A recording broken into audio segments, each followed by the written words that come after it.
I am ready! GMA Weather, serbisyong totoo ng GMA News. Mga kapuso, maging I am ready po sa mga posibleng pag-ulan ngayong weekend sa ilang bahagi ng bansa. Ayon sa Pag-asa, sa ngayon ay wala namang namamataang panibagong sama ng panahon. Pero magpapaulan po ang Intertropical Convergence Zone o ITZZ at localized thunderstorms. Sa datos ng Metro Weather, may pag-ulan bukas sa ilang bahagi ng Luzon, lalo na po sa hapon. Pagdating ng linggo, asahan ng ulan sa eastern portions ng Cagayan Valley at southern Luzon. Sa hapon, halos buong Luzon na po ang uulanin. Mababa naman ang tsansa ng ulan sa Metro Manila bukas, maliban sa ilang lugar sa hapon.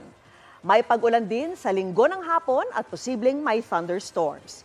Uulanin din ang ilang lugar sa Central at Eastern Visayas bukas, pati ang malaking bahagi ng Mindanao.